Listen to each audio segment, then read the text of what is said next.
Hi there. Good afternoon. Good morning, perhaps, if you are joining us from BC or Alberta. My name is Sephton Leibbrandt, and I am an employment lawyer at Samfiru Tumarkin LLP. Thank you, everybody, for joining us once again on our regular installment of the 30-minute Q&A sessions that we get lots of feedback on. So thanks, everybody, for joining us. Again, I am Sephton Leibbrandt, an associate at Samfiru Tumarkin LLP, and we are the employment lawyers. So, of course, as we typically do this afternoon, we're going to be answering all of your questions with respect to anything to do with employment law, whether it's terminations, severance packages, layoffs, human rights concerns, other concerns related to anything with respect to your employment. We'll be answering those here this afternoon, as we always do. So looking forward to having a bunch of questions as usual this afternoon. And once we get some questions flowing into the chat, then we'll jump right to those. So at the moment, we'll kind of start off with the big topic answer or on the minds of most people today, especially from an employment perspective. The Bank of Canada, of course, has cut rates recently once again, now down to 2.5%, so 25 basis points have been cut. And the reason, my understanding that they've done so is because the Canadian economy has shed about 100,000 jobs of late, and it's quite bleak out there from an employment perspective. The job market is very poor. The marketplace is very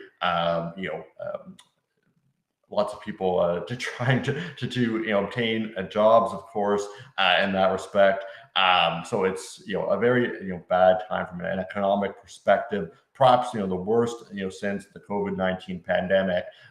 So as a result, we're seeing those rate cuts, which is a good thing from a worrying perspective, but it really is because the job market is quite bleak at the moment for everyone. So that's the great issue. And so a lot of companies we're seeing of late terminating folks, even folks who've been there for many years, 20, 30 years, for instance. So I get the question a lot, and this is where it's it's kind of quite an important concern that I receive quite often is if I'm a good employee, I do my job very well, can I still be terminated, and what happens there? So the unfortunate reality in how law works in Ontario and certainly in Canada is that the employer can pretty much terminate your employment for any legal reason, basically any reason that is not predicated on something that may be discriminatory or otherwise. Any legal reason they can terminate your employment, but the caveat to that is that they need to provide you with an adequate severance package, at law and at common law. So potentially up to 24 months or 2 years of severance, may be owing and payable to you upon your termination, for any particular reason. So that's the great concern, of course. Is that people who are doing a very good job at work, people who are working very hard, they expect that well, unless the employer has a cause to terminate my employment, I should be able to maintain that employment going forward, as I have been for many years. And unfortunately, that is not the case. Again, as long as the reason they have to terminate your employment is legal, or perhaps they have no reason at all, as long as you provide adequate severance package, that is sufficient ground to terminate anyone's employment in Ontario or Canada. But again, that's the great key, is providing an adequate severance package. And for the most part, the severance packages that I see are grossly deficient. The employer, of course, wants some kind of a discount. Often when they're terminating many employees, they want some kind of a discount, obviously. And so the packages that are offered are typically far short of what one's actual legal entitlements are, and it's quite surprising often how far they actually fall short. So for instance, if you're just curious, you've been terminated of late, you can just go onto our Pocket Severance Calculator. It's a helpful little tool that we provide, and basically, anonymously calculate potentially, how much money may be, owing to you in the severance package, just by putting in some, basic details and information, and the kind of the calculator will give you kind of a general reference about, how much it is owed in the circumstances. So, absolutely go and check out our severance calculator. It should pop up in the left-hand corner of the screen, if you are in that particular circumstance.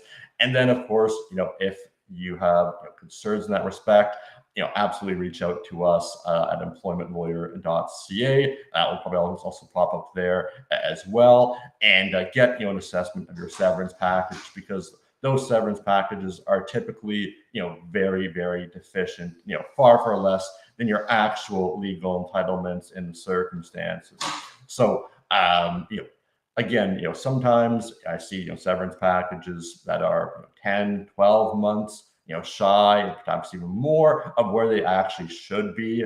And that is the great unfortunate part, that most employees never question the severance package given to them by the employer, and the employer unfortunately gets away with murder the great majority of the time, simply by playing the odds that the employee will never consult a lawyer about their severance package, which is a great mistake. So again, the employer can terminate for any legal reason, but based on your years of service, based on your age, based on your position, if you're management and things like that, the severance package owing to you, may be very, very substantial, potentially up to 24 months of compensation. So that's something certainly that you want to get some kind of advice on before you sign off on the dotted line, because once you sign off, that's unfortunately the end of it. You can't pursue the employer further after that. So I'm seeing some questions start to trickle in here, which is wonderful. So we're going to jump probably just to those. Looks like we have a question from Reddit. Looks like it's from Wild Assignment, I believe. Interesting name.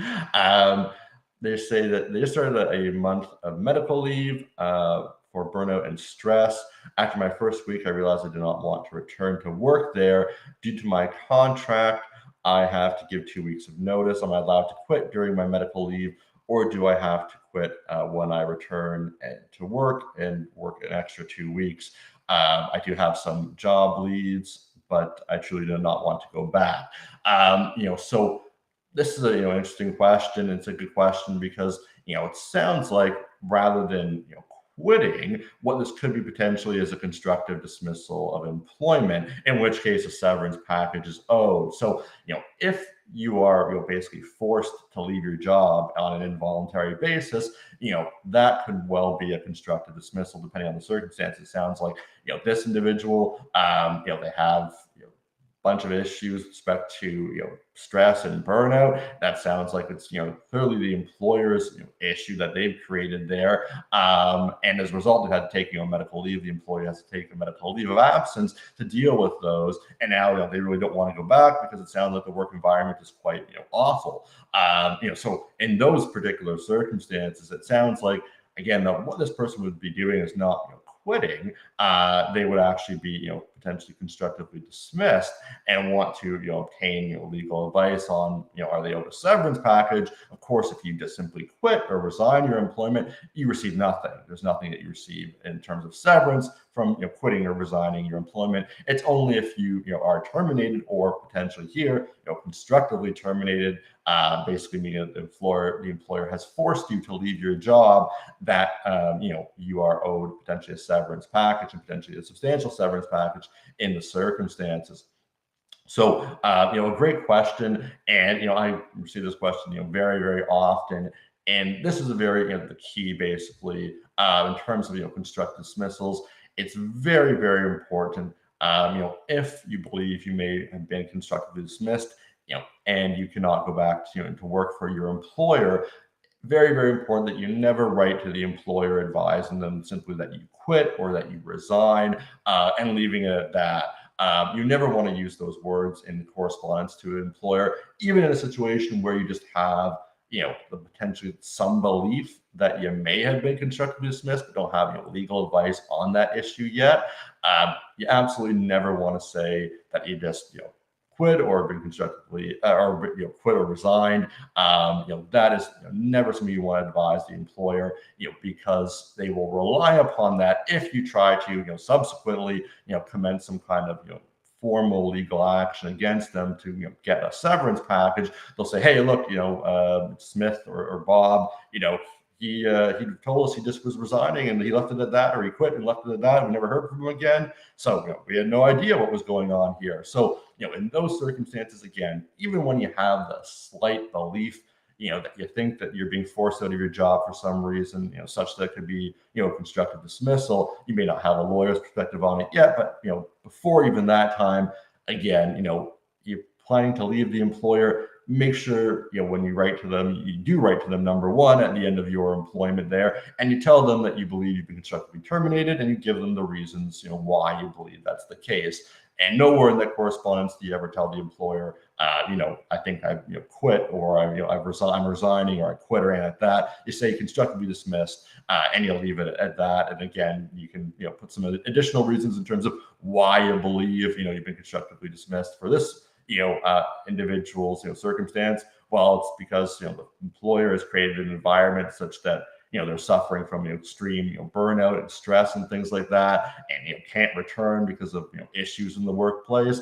And so you put that into an email to the employer, advising that you believe you've been constructively terminated on that basis, and leave it at that, and go from there. And then ideally get legal advice on potentially a severance package owing to you. But at least in that circumstance, now you've protected yourself. Now you're in a good position, to, if the lawyer tells you that it's a good idea to commence formal legal action or things along those lines, to get a severance package from your employer, that at least now you have something to rely upon. Look, Smith told the employer this very clearly, constructive dismissal, you go from there. So great question, and someething that's very, very important in employment law generally is about setting up that constructive dismissal situation, so that your legal case is as strong right from the start as it possibly can be. So I see a bunch of other questions flowing in here, which is wonderful. So I'm going to jump right to those. Looks like Jack from YouTube has asked, 10 years in sales, severance limited to BC ESA, I stated an employment contract that did not waive right to common law. Can you request more under common law? So Jack, that would be, certainly we need to see your employment contract there, because even if the contract may say that you are limited to the BCSA, the minimums under the BC Employment Standards Act, it may well be that termination provisions or other things in the contract are illegal and invalidate the termination clause in that contract, in which case you are entitled to common law reasonable notice, and after a decade, that would be quite a substantial legal entitlement, especially since the BCSA, from my understanding, even though I'm primarily based in Ontario, that you get under the ESA of the BC, it's very, very limited severance, as you correctly indicate. I think you're limited potentially to 8 weeks of notice of termination or pay in lieu thereof. So very, very little after a decade of employment. So definitely, we can see the kind of the pop up there in right hand bottom. It looks like left hand from my perspective, bottom of your screen there, employmentlawyer.ca. Go there, reach out to us. Happy to have a look at your contract and see, are you potentially, again, entitled to common law reasonable notice, which after a decade would be, very, very substantial, in the circumstances. But it all depends on, again, what your contract says in terms of, there could be other issues with the termination provisions. There could be issues with the contract, generally, not just the termination provisions, that render that termination clause illegal and unenforceable, again, and getting you to entitlement to common law reasonable notice. in the circumstances. So absolutely reach out to us about that and circumstances. It looks like, Jack, you've also mentioned some other things, terminate without cause, corporate downsizing. Yeah, so again, that's why I figure in the circumstances, usually it's some kind of downsizing. Yeah, so in a terminate without cause situation, again, unless your contract effectively restricts you to the minimums under the BC ESA, then you're entitled to common law reasonable notice, and that's it. And you pursue this employer for a severance package, and that's about it. So definitely reach out to us there in the link below. Happy to have a further look at your contract and see, again, what your entitlements are in the circumstances. So a bunch of other questions coming in here, which is fantastic. Looks like Derek from YouTube has asked, I was let go where I was a year ago and the severance was really good. I was there for 7 years and got 2 years of severance and I continued my bench for 6 months. I thought it was pretty good, so I took it. Okay. I'm not sure if there's a further question, Derek, and I'm happy to answer it. I don't really see a question in there.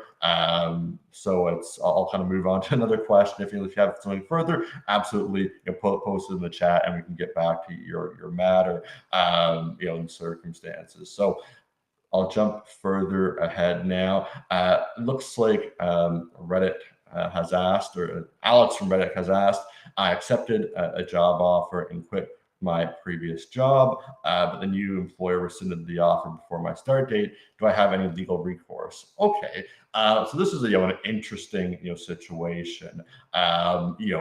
If it doesn't obviously pop up very often at all. So if you're given an offer of employment, you accept that offer, and the employer takes it away from you, it's potentially you may have recourse to compensation. It's what's called a wrongful hire. It happens very, very infrequently. It sounds like Alex has experienced this, but it's very, very rare. But basically, you may be entitled to compensation for the fact that the employer basically breached the contract there, hiring you on to work and getting basic compensation for breaching the agreement. It would really depend, Alex, on why the employer did what they did. If it was just, you accepted the offer, everything is hunky-dory, you think you're going to start, and all of a sudden they take it away from you without any explanation, that certainly sounds to me like a wrongful hire and compensation flowing from that for the employer's breach of the contract. If it's, they rescinded it for legitimate reasons because there was some part of the offer of employment was contingent on something that wasn't fulfilled. That's of course something entirely different. Then if they have a legitimate reason to do so, then absolutely they may be able to rescind that offer and go from there.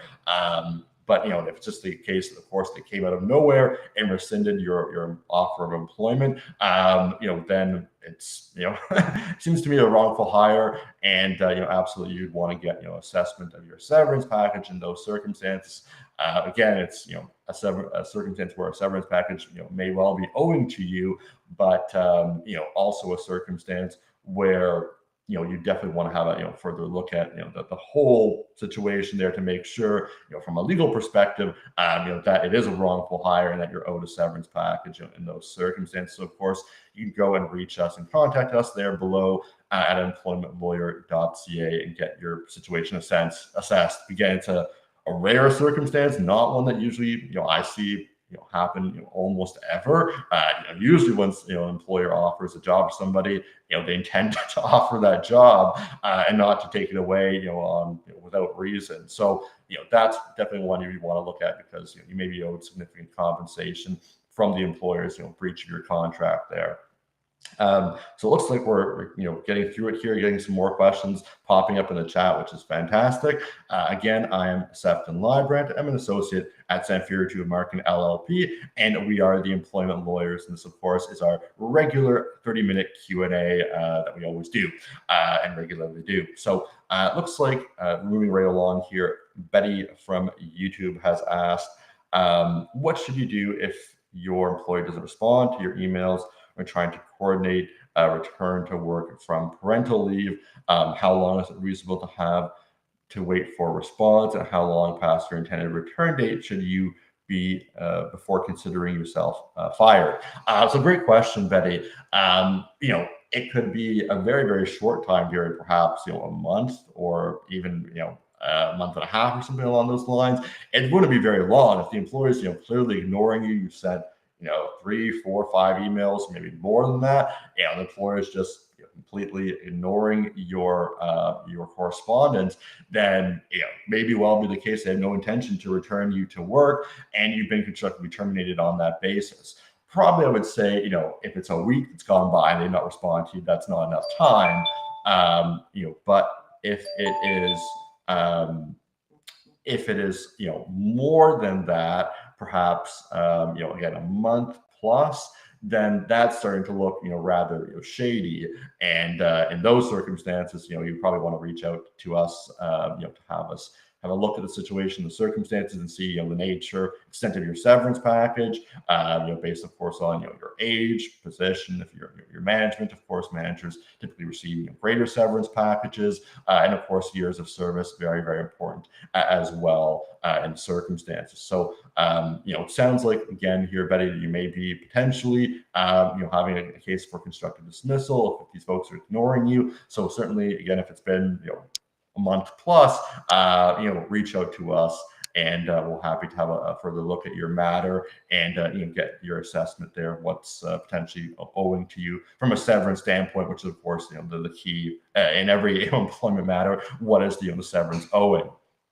But a great question, Betty, just because, and I get this all the time, how long do I need to wait? How long does it take, before I am, potentially constructively terminated, at law? And again, it can be a very, very brief, period of time, depending on, the actions of the employer. And again, if the employer here is just, ignoring your correspondence, ignoring your emails, that doesn't look good, of course, on them by any means. And in those circumstances, again, you may not have to wait very long. You probably want to send at least 3, 4 emails before you take the next step and potentially reach out to an employment lawyer like ourselves to have your matter assessed, to make pretty sure that these folks aren't going to call you back. But if a month has gone by, you've not heard anything, it sounds like that these folks may not have an intention to bring you back to work. So definitely reach out to us if it's been a month or more since you were supposed to return from your parental leave here, or a month or more since you contacted these folks and not received any response, unfortunately. Again, you can see our link there in the bottom left-hand corner of your screen. So we're getting a bunch of other questions now, which is fantastic. Looks like another question from YouTube. Jay from YouTube has asked, my doctor has approved my return to work with restrictions. Human Resources said not to come back until I can do full duties. My boss is assigning work to me. Okay. Continues here, I think. Assigning work to me, repairing medical equipment. I'm very confused. What is the right thing to do? So it sounds like, that there's clearly two competing narratives here, competing, positions. One is the Human Resources telling you to do one thing and the boss telling you to do something completely different. That's not potentially unusual, especially in larger companies. Ultimately, if your doctor is telling you that you can come back to work on a gradual basis and you have those permissions, then it shouldn't be any issue that your boss is assigning you to do your work, as long as it adheres to whatever the plan for your return is, in terms of what the doctor advises you can do and cannot do. Obviously, anything outside of your restrictions, you have no obligation to do any work like that. If it's something that the doctor says you can do, then of course you can do it. It sounds like there's just some miscommunication here with Human Resources, and you probably want to just tell your boss, hey, and Human Resources is telling me one thing and you're telling me something else. What should I be doing here? But it sounds like, again, this may not be a great issue, as long as, of course, your restrictions are being abided by the employer. That's the key. If they're not abiding by your restrictions, then that's a big issue potentially, and something you may need to have a further look at from a constructive termination perspective. But in terms of just this situation, it sounds like again there's some miscommunication potentially between the boss and human resources that needs to get sorted out. But again, the key here is in terms of being confused, just make sure that the employer is again following your restrictions, that you don't have, of course, any legal obligation to do work that's outside of the restrictions provided to your employer by your doctor. And as long as you adhere to that, then there's no issues whatsoever. From your perspective, if the employer is not adhering to it, then that's something else and completely different. That's something you may, again, if they're the employer repeatedly is not adhering to the restrictions provided by your doctor, then absolutely it may be a constructive termination situation, and you'd want to get advice on severance package on that basis. So thanks, Jay, for that question. A really good one, as always. Moving right along here while we have a few minutes left. Of course, if you're just joining us, again, I am Sephton Leibbrandt, an associate at Samfiru Tumarkin LLP, and we are the employment lawyers. Looks like a bunch of other questions coming in. So it appears Brenda from YouTube has asked, can an employer fire you if you express an opinion online or in person that they disagree with? Okay, so this is a very great question, Brenda, because it seems to be in the news of late, especially following everything that's going on with this the assassination of this right-wing activist in the United States, and many people posting things online in respect to that. So I mean, it really depends. First of all, I mean, if they terminate you for cause and the circumstances, it would really depend on what you said in these posts, and does it reflect very, very negatively potentially on the employer, such that it could cause them to suffer some kind of economic loss. If they could lose business because of what you have said, potentially in a written forum, social media, for instance, they really do need to demonstrate that they're going to suffer prejudice as a result of what you have said, or somebody has said in either writing or verbally, probably assuming it's just an in writing situation. You can of course have freedom to express your thoughts and opinions. It just be certainly potentially where the line is kind of drawn is if the opinion is potentially leading into hateful speech and things like that, or even just something that's so beyond the pale that it's again that the employer may now suffer some kind of significant financial loss of some material nature that they can prove in a court. Then I guess you could see again grounds for termination for cause. But if it's just you expressing your opinion online, no, it would be probably very difficult for the employer to establish cause in those circumstances. And of course you have a general legal right to express your thoughts and beliefs, your freedom of expression, of course, and under Canadian law. So again, if it's just simply that you express something that the employer disagrees with, then again, to terminate for cause in those circumstances would be very, very difficult. Cause is a very, very high bar to reach. It basically means that it's impossible because of something that you have done for the employment relationship to continue. That's what effectively means. So it's a very, very high bar to reach, very difficult to prove, and almost always the employer can't reach that threshold, and they owe a severance package to you, either at common law or potentially if they're not provided with your minimum entitlements under, for instance, if you're in Ontario, the Employment Standards Act, paying the minimum entitlements to you under the ESA of Ontario, number one, and of course a common law severance package, number two. So certainly reach out to us there, Brenda, about your circumstances so we can have a further assessment of it and see what's happening there. You can see the link just popped up in your screen below. We have about a minute left here, so I'll jump right along. Looks like Neil has asked, I work in admin management at a factory. The workers are all unionized, but I am not, because I'm my position. I've been here for 8 years. They let me go. Does this make my severance different? Do I have to deal with the union despite being non-union?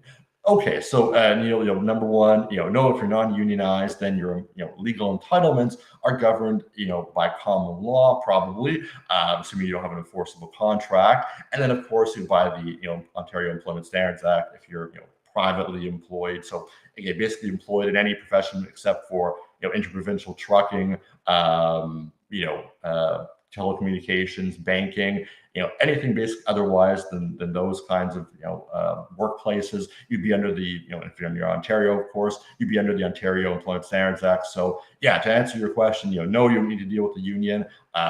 May well be the case that you are entitled to a significant severance package. 8 years is a long time. If you're not in a union, it sounds like potentially it's because you're management or something along those lines, or perhaps just because you've been there long enough.